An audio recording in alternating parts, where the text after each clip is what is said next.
ನನ್ನ ಅಧ್ಯಕ್ಷತೆ ವಹಿಸಿದಂತಹ ಸನ್ಮಾನ್ಯ ಶ್ರೀ ವಿ ಚಿತ್ರಪುಟ್ಟೇಗೌಡರೇ,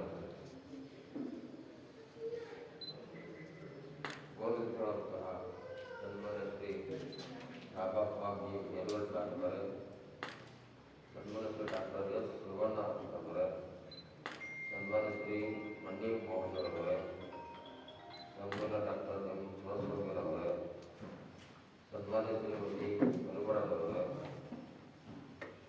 ಸನ್ಮಾನ್ಯ ಶ್ರೀ ಮೋಹನ್ ರಂಗದವರೇ, ಇತರ ಎಲ್ಲ ನಡೆದಿರುವಂಥ ಆಗಮಿಸಿದಂತಹ ಎಲ್ಲ ನನ್ನ ಸಂಚಲನ ಸಿದ್ಧಗಳೇ, ನಾನಪ್ಪ ಮನೆಯವರೇ, ಅನುಸರಿಸರವರೇ, ಎಲ್ಲ ಮಾತೆಯರೇ, ಪ್ರಮುಖರ ಸಿಬ್ಬಂದಿಗೆ ಇವತ್ತು ಈ ಕಾರ್ಯಕ್ರಮ ಪಡೆದು ನನಗೆ ಬಹಳ ಸಂತೋಷ ಆಗಿದೆ. ಈ ಒಂದು ಜೀವನ ಸಂಪತ್ತು ಮತ್ತು ಅಮೂಲ್ಯವಾದ ಮುಖ್ಯ ಈ ಉಡುಗೊರೆ ಸಮಾರಂಭದಲ್ಲಿ ನಾನು ಭಾಗವಹಿಸಿದ್ದು ಒಂದು ಅತ್ಯಂತ ಸಂತೋಷದಿಂದ ಅಂತ ನಾನು ಭಾವಿಸ್ತೇನೆ. ಅಂತ ಅವಕಾಶ ಮಾಡಿಕೊಟ್ಟಂತಹ ಮೋಹನದಾಸ್ ರಂಗದವರಿಗೆ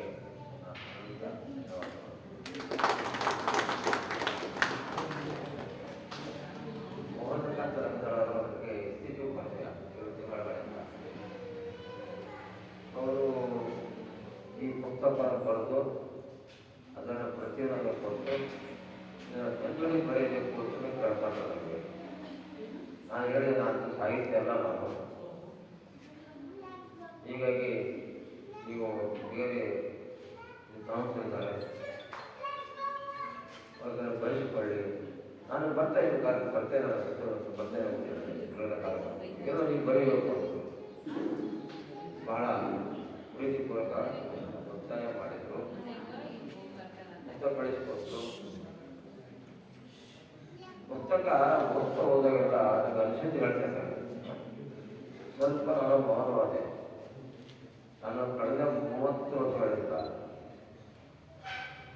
ವಕೀಲನಾಗಿ, ಜಿಲ್ಲಾ ನ್ಯಾಯಾಧೀಶನಾಗಿ, ಪ್ರಸ್ತುತ ಹೈಕೋರ್ಟ್ ನ್ಯಾಯಾಧೀಶನಾಗಿ ನಾನು ಕೆಲಸ ಮಾಡ್ತಾ ಇರಬೇಕಾದ್ರೆ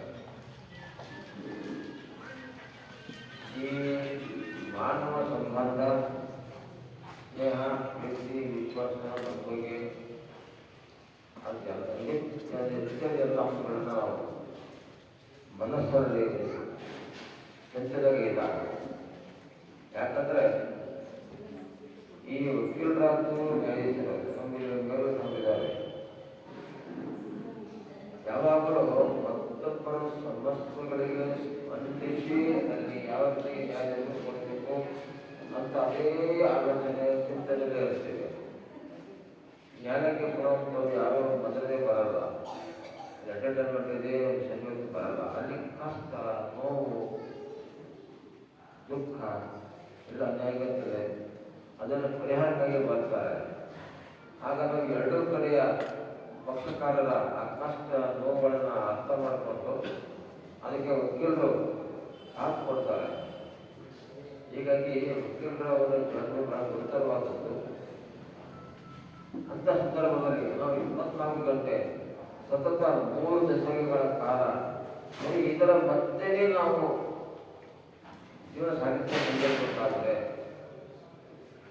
ಹಾಗೆ ನಮ್ಮ ಕಣ್ಣು ಮುಂದೆ ನಮ್ಮ ಮುಂದೆ ಅನೇಕ ಕೇಸುಗಳು ಬಂದಾಗ, ಯಾಕಂತಂದರೆ ಎಲ್ಲ ಒಂದು ಕಡೆ ಸಂಸ್ಕಾರ ಸಂಸ್ಕೃತಿಯ ಕೊರತೆ ಕಂಡು ಬರ್ತಾ ಇದೆ. ಅವುಗಳ ಒಂದು ಪರಿಣಾಮ ಈ ನ್ಯಾಯಕ್ಕೆ ಬರುವಂತಹ ಕೇಸುಗಳು ಅಂತ ಸ್ವಲ್ಪ ನಮ್ಮ ವೃತ್ತಿಯ ಜೊತೆಗೆ ಈ ಮಾನವ ಸಂಬಂಧವನ್ನು ಹೇಗೆ ಹದಗೆಡ್ತಾ ಇದೆ ಅನ್ನೋ ಸ್ವಲ್ಪ ಕುರಿತಂತೆ ಚಿಂತನೆ ಮಾಡಿದಾಗ ಆ ಚಿಂತನೆಗೆ ಹತ್ತಿದಂತಹ ಕೃತಿ ಈ ಜೀವನ ಸಂಪತ್ತು ಎಂಬ ಒಂದು ಕೃತಿ. ನಾನು ನಿಮಗೆ ಹೇಳ್ತೇನೆ, ನಮ್ಗೆ ಆಶ್ಚರ್ಯ ಆಗ್ಬೋದು ಅಂತ ತಾವು ಓದಿರ್ತೀರಿ. ತರುಗಳು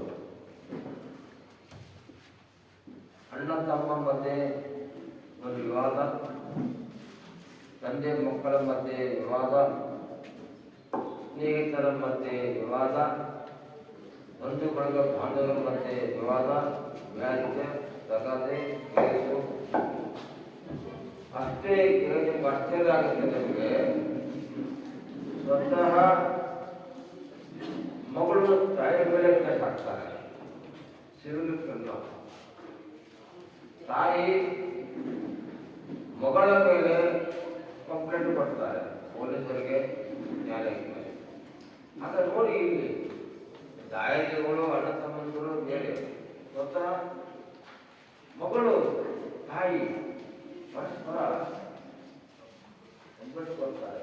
ಅದಕ್ಕೋಸ್ಕರ ಯಾವ ಘನ ಸಾಧನೆಗೋಸ್ಕರ? ಕೇವಲ ಹಣ, ಆಸ್ತಿಗೋಸ್ಕರ. ಮಗಳಿಗೆ ಗೊತ್ತಿರ್ತದೆ, ನನ್ನ ತಾಯಿ ಕಾರಣದಿಂದ ನನಗೆ ಬೇಕು ಅಂತೇಳಿ, ನನಗೆ ಸಿಗುತ್ತೆ ಅಂತೇಳಿ. ಅದರ ಗೊತ್ತಿರುತ್ತೆ. ಮಕ್ಕಳು ಗೊತ್ತಿರುತ್ತೆ,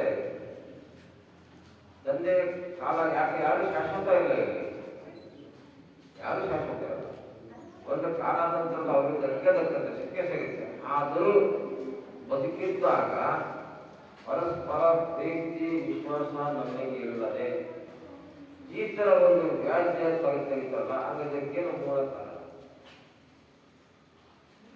ಈಗ ನಾವು ಈ ಪುಸ್ತಕವನ್ನ ನಮ್ಮ ವೃತ್ತಿಸಿರ್ತಕ್ಕಂಥ ಕೇಸುಗಳ ಅಡಿಯಲ್ಲಿ ನಾವು ವಿಚಾರ ಮಾಡಿದಾಗ, ಚಿಂತನೆ ಮಾಡಿದಾಗ ಕಂಡು ಬಂದ ಪ್ರಧಾನ ಅಂಶ, ಎಲ್ಲೋ ಒಂದು ಕಡೆ ಮನೆಯಲ್ಲಿ ಒಂದು ಸಮಾಜದಲ್ಲಿ ಸಂಸ್ಕಾರ ಕೊರತೆ ಕಂಡುಬರ್ತಾ ಇದೆ, ಸಂಸ್ಕೃತಿ ಕೊರತೆ ಕಂಡುಬರ್ತಾ ಇದೆ. ಹೀಗಾಗಿ ಇದಕ್ಕೆ ನಾವು ಒಂದು ದಾರಿ ಬೇಕಲ್ಲ. ಸ್ವಲ್ಪ ಸಹಿತಿಗೆ ನಮ್ಮ ಮನುಷ್ಯರಾದ ಭಾವನೆಗಳನ್ನು ಯತ್ನಿಸಿ, ಇದು ಸರಿ, ಇದು ತಪ್ಪು, ಇದು ಮಾಡಬಹುದೇ ಇಲ್ಲವೇ, ಹೀಗೆ ಮಾಡಿದರೆ ಹೇಗೆ ಅನ್ನೋದನ್ನು ಕುರಿತಂತೆ ನಾವು ಸ್ವಲ್ಪ ವಿಚಾರ ಮಾಡಿದಾಗ ನಮಗೆ ಈ ಕೃತಿ ಜೀವನ ಸಂಪತ್ತು ಅಂತ ಈ ಕೃತಿ ಬಹುಶಃ ನಮಗೆಲ್ಲ ಒಂದು ಕಡೆ ಉತ್ತರ ಕೊಡಬಹುದೇನೋ ಅಂತ ನನಗೆ ನನಗೆ.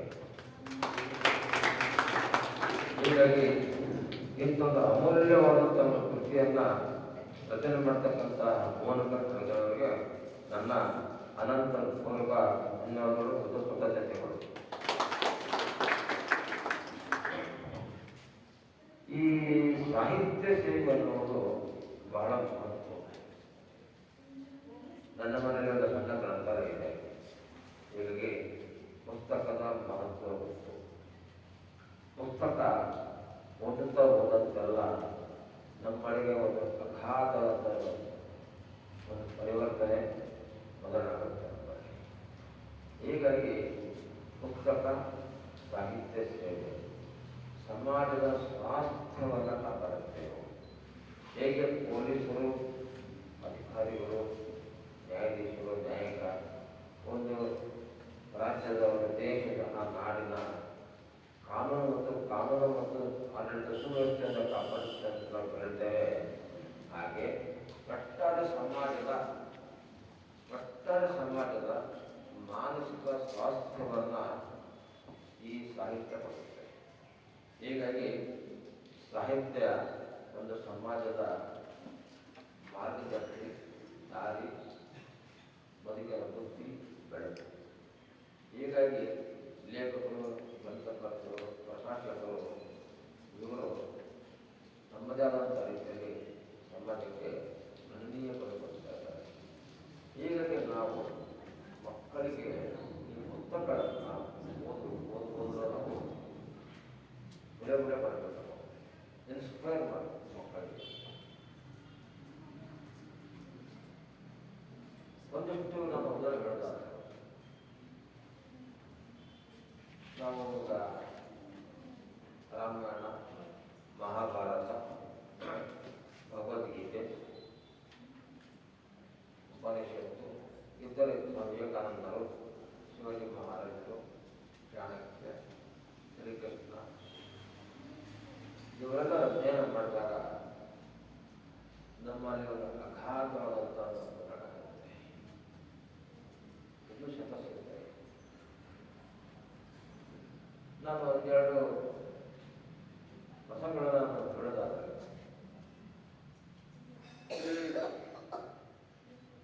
ನಮಗೆ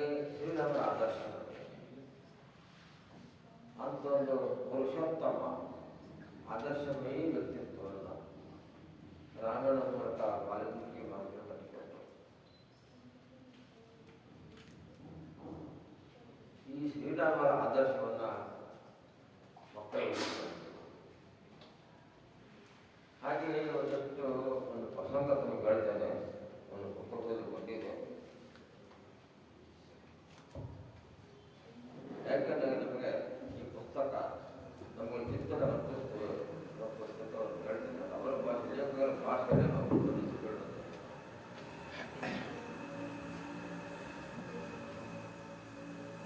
ಶ್ರೀರಾಮಚಂದ್ರನ ದಿವ್ಯಬೋಧನೆ ಬಹುಶಃ ಗೊತ್ತಿರಬಹುದೇ ನಮ್ಗೆ ಹೇಳ್ತಾರೆ.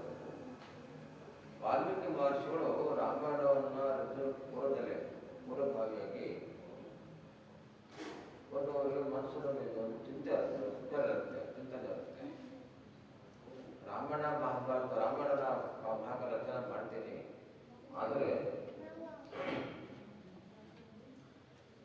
ಇಲ್ಲಿ ನಾನು ಯಾರ ಕೇಂದ್ರ ಇಟ್ಕೊಳ್ಬೇಕು. ನಾವು ಸಮಾಜಕ್ಕೆ ಮುಂದಿನ ಸಾವಿರಾರು ವರ್ಷಗಳ ಕಾಲ ಈ ಜಗತ್ತಿಗೆ ಒಂದು ಉನ್ನತ ಆದರ್ಶ ಮೌಲ್ಯದ ಒಂದು ವ್ಯಕ್ತಿತ್ವವನ್ನು ನಾನು ಕಟ್ಟಿಕೊಳ್ಬೇಕು, ತಿಳಿಸ್ಕೊಳ್ಬೇಕು. ಅಂಥ ವ್ಯಕ್ತಿತ್ವ ಯಾರು, ಅಂಥ ಪುರುಷೋತ್ತಮ ಯಾರು ಅಂತ ಅವರು ಚಿಂತನೆ ಮಾಡಿಸಬೇಕು. ನಾಗ ಮಹರ್ಷಿಗಳು ಬರ್ತಾರೆ. ನಾಗ ಮಹರ್ಷಿಗಳ ಪ್ರಶ್ನೆ ಕೇಳ್ತಾರೆ. ವಾಲ್ಮೀಕಿ ಮಹರ್ಷಿಗಳು ಏನು ಪ್ರಶ್ನೆ ಕೇಳ್ತಾರೆ ಓದ್ತಾ ಕೇಳ್ಕೊಳ್ಳಿ.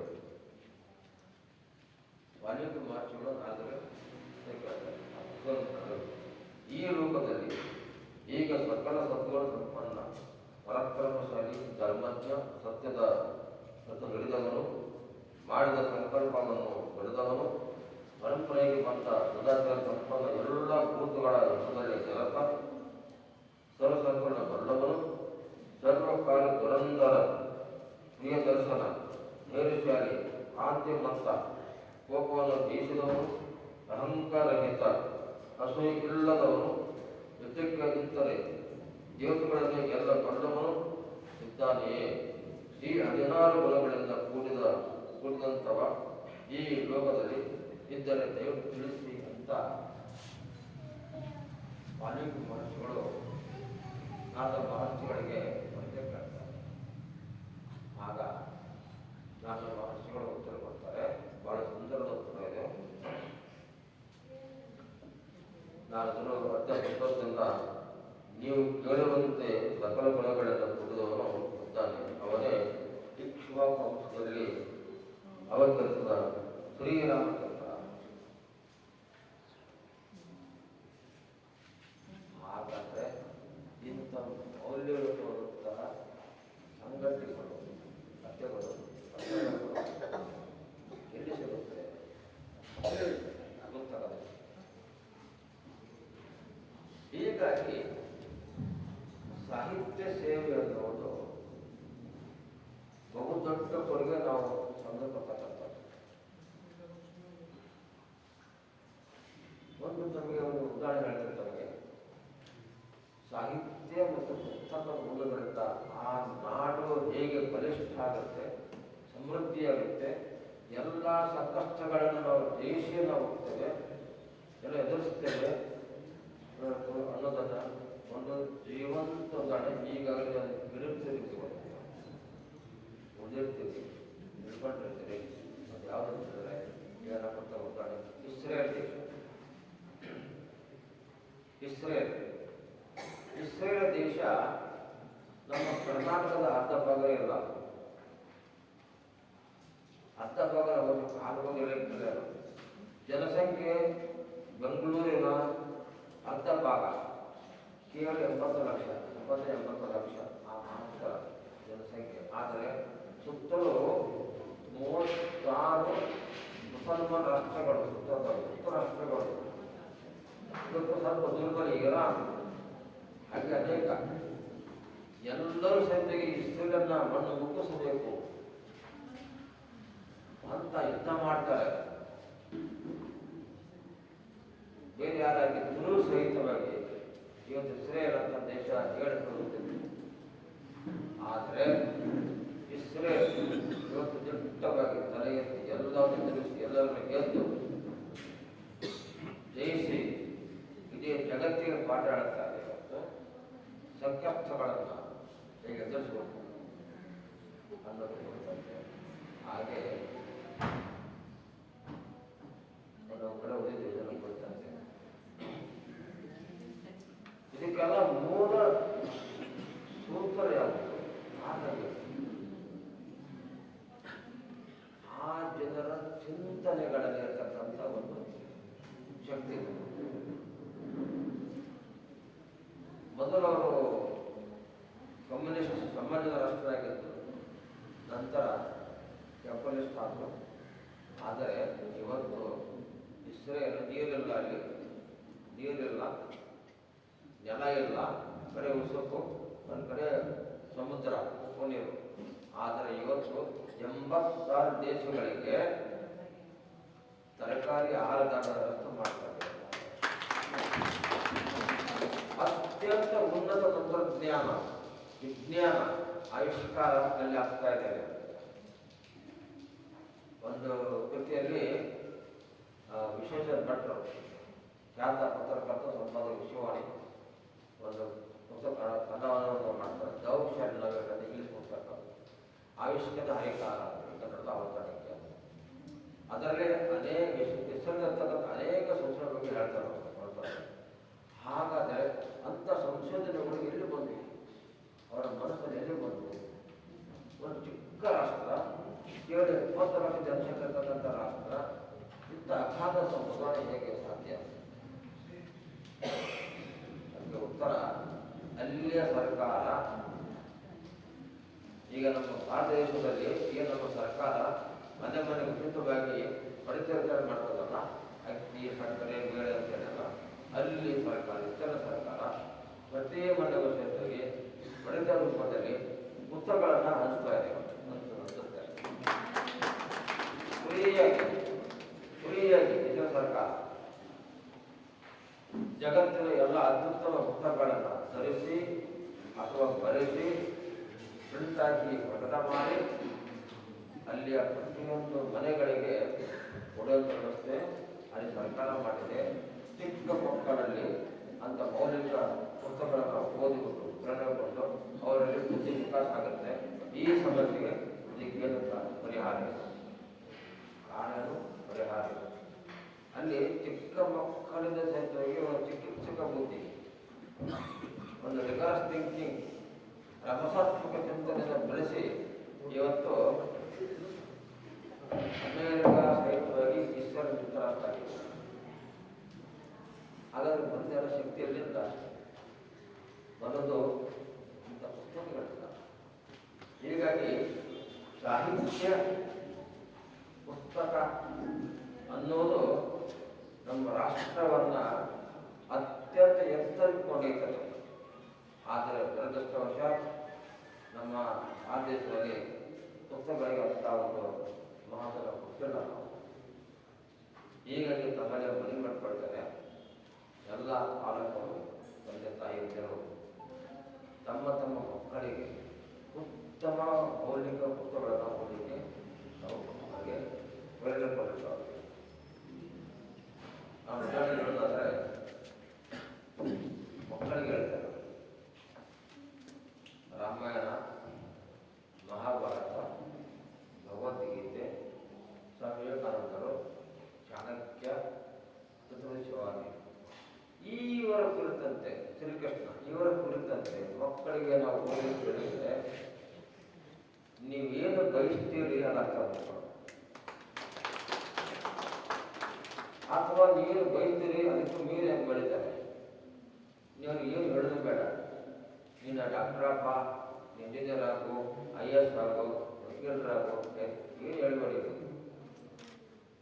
ಅವರಿಗೆ ತಿಂಗಳಿಗೆ ಒಂದು ಸಾರಿ ಅವರ ಪುಸ್ತಕಗಳಿಗೆ ಕರ್ಕೊಂಡು ಹೋಗಿ ನೀವು ಬೇಕಾದ ಪುಸ್ತಕ ತಗೋಬೇಕು ಅಂತ ಅವರಿಗೆ ಆ ಎಳೆ ವಯಸ್ಸಿನಲ್ಲೇ ಆ ಪುಸ್ತಕ ಓದಿದ ಹವ್ಯಾಸದ ಒಂದು ನಾವು ಹಚ್ಚಿಬಿಟ್ರೆ ಮಕ್ಕಳು ಹೇಗೆಲ್ಲ ಬೆಳ್ತಾರೆ. ಇವತ್ತಿನ ಜಗತ್ತಿನಲ್ಲಿ ಯಾರು ಬಿಲಿಯನೇರ್ ಅಂತ ಹೇಳ್ತೇವೆ ನಾವು, ನಮ್ಮ ರಾಜ್ಯ ಇರ್ಬೋದು, ರಾಷ್ಟ್ರ ಇರ್ಬೋದು, ಅದು ಅಂತಾರಾಷ್ಟ್ರೀಯ. Bill Gates, Warren Buffett, Elon Musk, Ambani, Adani ಅನೇಕ ಅನೇಕ ನಾವು ಹಣದ ರೂಪ ನೋಡೋದಾದ್ರೆ ಅವರು ವರ್ಷಕ್ಕೆ ತಗೊಳ್ತಾರೆ. ವರ್ಷಕ್ಕೆ ಎಷ್ಟು ಗುಡಿಯುಳ್ಳದ ಜನ ಚಟುವಟಿಕೆಗಳಲ್ಲಿ ಅವರು ಸಮಯ ಮಾಡ್ಕೊಳ್ತಾರೆ. ಸಮಯ ಉಳಿಸೋದು ಬೇರೆ, ಸಮಯ ಬೆಳೆಸೋದು ಹೇಳಬೇಕು ಕಾನ್ಸೆಪ್ಟ್ ಇದೆ. ಸಮಯ ಉಳಿಸುವುದು, ಸಮಯ ಬೆಳೆಸುವುದು. ಸಮಯ ಬೆಳೆಸುವುದು ಸಂಬಂಧಪಟ್ಟಿದ್ದಾರೆ. ಈಗ ನಾವು ಮಾಡ್ತಾ ಇದ್ದೇವೆ ಸಿಟಿ ಬಸ್ಸಲ್ಲಿ ನಾವು ಕಾಯ್ತಾ ಇದ್ದೇವೆ. ಹಾಗೆ ಕಾಯ್ತಿರಬೇಕಂತ ಸಮಯದಲ್ಲಿ ಒಂದು ಚಿಕ್ಕ ಪುಸ್ತಕ ತಗೊಂಡು ಸುಮ್ಮನೆ ಕಾಯ್ತಿಲ್ಲ, ಸಮಯ ಬೆಳೆಸಿದೆ. ಕಾರಣ ಮಾಡ್ತಿರಬೇಕಾದ್ರೆ ಓದುವಂತ ನಾನು ಕೆಲಸ ಮಾಡ್ತಿರ್ತೇನೆ. ಇದೇ ಸಮಯ ಬೆಳೆಸಿ ಇದನ್ನು ಇದು ಇದು ಎಲ್ಲಿ ಸಿಕ್ಕುತ್ತವೆ ಅಂದರೆ ಪುಸ್ತಕದಲ್ಲಿ, ಸಾಹಿತ್ಯದಲ್ಲಿ ಸಿಗುತ್ತೆ. ಹೀಗಾಗಿ ಈ ಪುಸ್ತಕಗಳು ಅನ್ನೋದು, ಈ ಸಾಹಿತ್ಯ ಅಂತನ್ನೋದು ನಮ್ಮ ಸಮಾಜದ ಮಾನಸಿಕ ಸ್ವಾಸ್ಥ್ಯವನ್ನು ಕಾಪಾಡುತ್ತೆ. ನಮ್ಮ ಜನರ ಚಿಂತನೆಯ ಮಂಥನೆಯ ಅವರ ವಿಚಾರ ಶಕ್ತಿಯನ್ನು ಬೆಳೆಸುತ್ತೆ. ಆಗ ತನ್ನಿಂದಾನೇ ಅನೇಕ ಪ್ರತಿಭಾನ್ವಿತರು ಹುಟ್ಟುತ್ತಾರೆ, ಸಮಾಜಕ್ಕೆ ಗಣನೀಯ ಕೊಡುಗೆ ಕೊಡ್ತಾರೆ. ಈಗ ನಾನು ಮೊನ್ನೆ ಓದಿದೆ, ನಾನೀಗ IIT ಮುಂಬೈ ಅಲ್ಲಿ ಕೆಲವು ವಿದ್ಯಾರ್ಥಿಗಳು ಒಬ್ಬ ಸಂಶೋಧನಾ ಪ್ರೊಫೆಸರ್ ಅವರ ಮಾರ್ಗದರ್ಶನದಲ್ಲಿ ಈ ಪ್ಲಾಸ್ಟಿಕ್ ಅನ್ನು ನಾವು ಹೋಗಲಾಡಿಸಿ ಅದರ ಪುಡಿಗಳನ್ನು ಕಡಿಮೆ ಮಾಡಲಿಕ್ಕೆ ಜೈವಿಕ ಪ್ಲಾಸ್ಟಿಕ್ ಅನ್ನು ಹೇಗೆ ಮಾಡಬೇಕು. ಒಂದು ಹುಲ್ಲು, ಸಾಮ್ರಾಟ್ ಹುಲ್ಲು ನಾವು ನೋಡ್ತೇವೆ ಇರೋಲ್ಲ, ಆ ಹುಲ್ಲನ್ನ ಬೆಳಗ್ಗೆ ಮಾಡಿಕೊಂಡು ಈ ಪ್ಲಾಸ್ಟಿಕ್ ಅದಕ್ಕಿಂತ ಗಟ್ಟಿಯಾದ ಬಲತೆ ಕಟ್ಟಬಹುದು ತಯಾರು ಮಾಡಬೇಕು ಸಂದೇಹ ಮಾಡಿದ್ದಾರೆ. ಇದನ್ನು ಹೇಗೆ ಸಾಧ್ಯ ಆಯಿತು? ಅದು ಸಾಧ್ಯ ಆಗೋದು ಸತತವಾದ ಅಧ್ಯಯನದಿಂದ, ಕಷ್ಟಪಡಿಲ್ಲ. ಹೀಗಾಗಿ ಅನೇಕ ರೀತಿಯ ಕ್ಷೇತ್ರಗಳಲ್ಲಿ, ಅನೇಕ ರಂಗಗಳಲ್ಲಿ ಏನು ಸಂಶೋಧನೆ ಆಗ್ತಾ ಇದೆ, ಇವೆಲ್ಲದ ಮೂಲ ಕಾರಣ, ಮೂಲ ಬಿಂದು ಎಲ್ಲಿ ಸಿಗುತ್ತೆ ನಮಗೆ ಒಂದು ಉತ್ಸಾಹ ಆಗ್ತದೆ ಪುಸ್ತಕಗಳಲ್ಲಿ. ಅದು ಕಾನೂನು ಇರ್ಬೋದು, ಇಂಜಿನಿಯರು, ಡಾಕ್ಟ್ರು, ಮೆಡಿಕಲ್, ಅದು ಎಕನಾಮಿಕ್ಸ್, ಫೈನಾನ್ಸ್, ಅಥವಾ ಸೋಷಾಲಜಿ ಇರ್ಬೋದು, ಅಥವಾ ಯೋಗ ಶಾಸ್ತ್ರ ಇರ್ಬೋದು, ಏನು ಬೇಕಾದ ಇರ್ಬೋದು, ಎಲ್ಲದರ ಸಿಗ್ತಕ್ಕಂಥದ್ದು ನಾವೇನು ಮೆಟೀರಿಯಲ್ಸ್ ಅಂದರೆ ಆ ಮೆಟೀರಿಯಲ್, ಆ ವಸ್ತು ಪುಸ್ತಕಗಳಲ್ಲಿದೆ. ಹೀಗಾಗಿ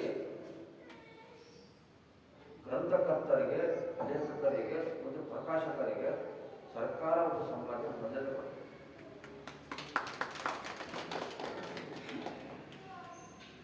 ಅವರಿಗೆ ಬೇಕಾದ್ದೆಲ್ಲ ಸೌಲಭ್ಯ ಸೌಕರ್ಯಗಳು ಇದು ಇಷ್ಟು ಮಾಡಿಬಿಟ್ರೆ ನಮ್ಮ ದೇಶ, ನಮ್ಮ ರಾಜ್ಯ ತನ್ನಿಂದ ತಾನೇ ಬೆಳಗ್ಗೆ ಬರುತ್ತೆ. ಆಗ ಭಾರತ ವಿಶ್ವರಾಗುತ್ತೆ, ಜಗತ್ತಿನಾಗುತ್ತೆ. ಇದು ಪುಸ್ತಕವನ್ನು ಸಾಹಿತ್ಯಕ್ಕಿರ್ತಕ್ಕಂಥ ತಾಕತ್ತು. ಇದನ್ನು ನಾವು ತಂದೆ ಅರ್ಥ ಮಾಡ್ಕೊಳ್ಬೇಕು. ಹೀಗಾಗಿ ಈ ಒಂದು ನಾವು ಜೀವನ ಸಂಪರ್ಕವಂಥ ಪುಸ್ತಕ ನಾವು ಓದ್ಕೋಬೋದಾಗಲ್ಲ. ಇದರಲ್ಲಿ ಬಹಳ ಸರಳವಾಗಿ ಅತ್ಯಂತ ಚಿಕ್ಕ ಚಿಕ್ಕ ಭಾಷೆಯಲ್ಲಿ ಹೈಸ್ಕೂಲ್ ವಿದ್ಯಾರ್ಥಿಗಳು ಸಹಿತವಾಗಿ ಸರಳವಾಗಿ ಅರ್ಥ ಮಾಡಿಕೊಳ್ಳಬಹುದಷ್ಟು ಸರಳವಾಗಿ ಅವರು ಕಟ್ಟಿಕೊಟ್ಟಿದ್ದಾರೆ. ಈ ಪುಸ್ತಕ ಪ್ರತಿಯೊಬ್ಬರ ಮನೆಗಳಿರಬೇಕು, ಪ್ರತಿಯೊಬ್ಬರ ಮನೆಗಳು ಇರಬೇಕು ಅಂತ ಮೌಲ್ಯ ಸ್ಫೂರ್ತಿ ಈ ಜೀವನ ಸ್ಫೂರ್ತಿ ನಮ್ಮ ಮೂಲಗಳು ರಚನೆ ಮಾಡಿದ್ದಾರೆ. ತುಂಬ ಸಮಾಜಕ್ಕೆ ಒಳ್ಳೆಯ ಕೊಡುಗೆ ಕೊಟ್ಟಿದ್ದಾರೆ. ಸನ್ಮಾನ ಸರಿ ಒಂದರಿಂದ ಇನ್ನೂ ಅನೇಕ ರೀತಿಯ ಪುಸ್ತಕಗಳು ಬರಲಿ. ಅವರ ಚಿಂತನೆಯಿಂದ, ಅವರ ಕಾಳಜಿಯಿಂದ, ಅವರ ಭಾವನೆಗಳಿಂದ ಇನ್ನೂ ಅನೇಕ ಲೇಖನಗಳು, ಪುಸ್ತಕಗಳು ಬಂದು ಈ ನಮ್ಮ ಸಮಾಜಕ್ಕೆ ಸೇವೆ ಸಲ್ಲಿಸುವಂತಾಗಲಿ. ಈ ದಿಸೆಯಲ್ಲಿ ಭಗವಂತ ಅವರಿಗೆ ಹೆಚ್ಚಿನ ಆರೋಗ್ಯ ಐಶ್ವರ್ಯ ಸಂಪತ್ತನ್ನು ಕೊಟ್ಟು ದಯಪಾಲಿಸಲಿ ಅಂತ ನಾನು ಭಗವಂತ ಪ್ರಾರ್ಥನೆ ಮಾಡ್ತೇನೆ. ಹಾಗಾಗಿ ಇಂಥವ್ರ ಅಮೂಲ್ಯ ಪುಸ್ತಕ ಕೊಟ್ರಿ ಸಾಹೇಬ್ರೆ, ನಾನು ಓದಿದೆ, ಅದ್ಭುತ ಇದೆ. ಅದರ